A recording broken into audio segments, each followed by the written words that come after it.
My name is Dan Goldman. I'm an author of long-form comic books, or as they call them, graphic novels now.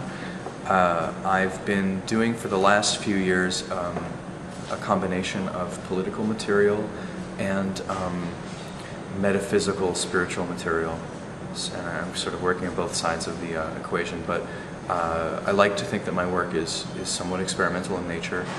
My artwork is done entirely digital, and I've been involved in founding a very critically acclaimed webcomics collective called Activate, as well as I created a book called Shooting War and documented the entire 2008 presidential election in comic form in a book called 08 with Michael Crowley, who's a senior editor at the New Republic.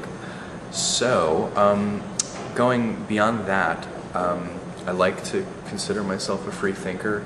I've had enough experiences, good and bad, across my timeline, I think, to sort of peel off many layers of old, useless skin and stay fresh as a baby.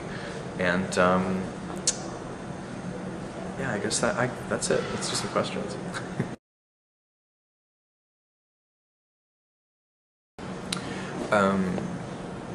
Do I participate in collaborative leadership? Yes, in a few different ways. As I said, I do enjoy teaching. I don't do it professionally, but it is fun, and I am passionate about it. I've met some really incredible people as a result. I have had an experience being a leader of a collective, and I found that with a lack of maybe a uniting philosophy, things can become very selfish, very based in ego, and that really undermines the point of the group.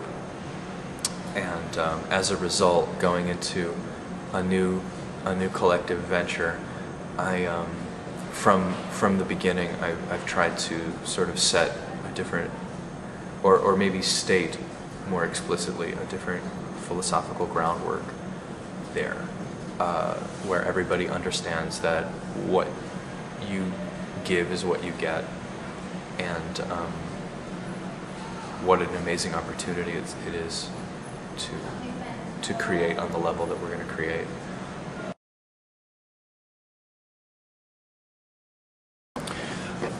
The next steps that I can see for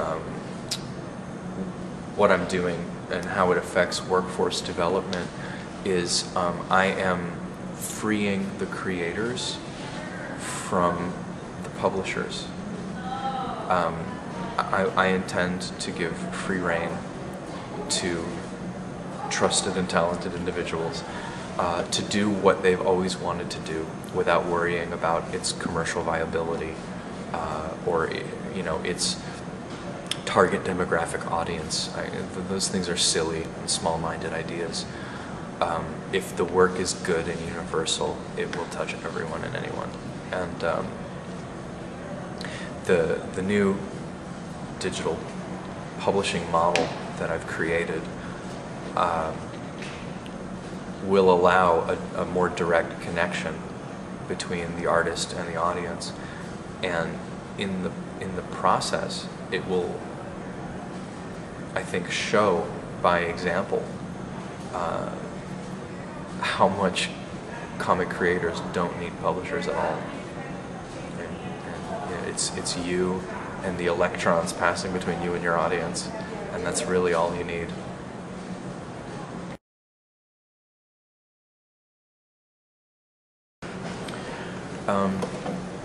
Digital distribution and a ubiquity of the work across multiple platforms really changes the game for comics, and what it allows is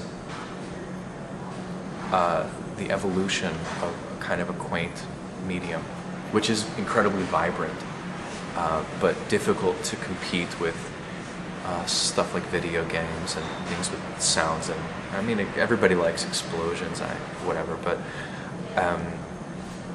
to take it, I feel like comics will or are emerging as a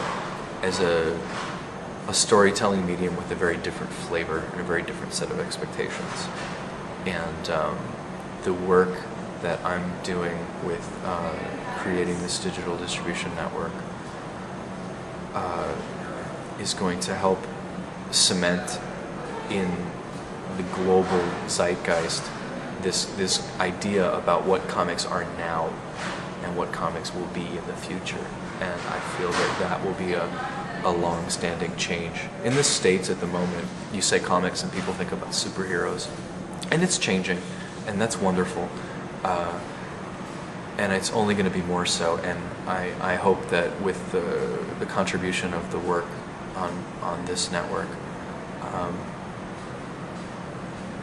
that 50 years from now, comics will not just be around, but they'll have a different name, and they'll have a completely different set of expectations, and they will be intelligent and beautiful and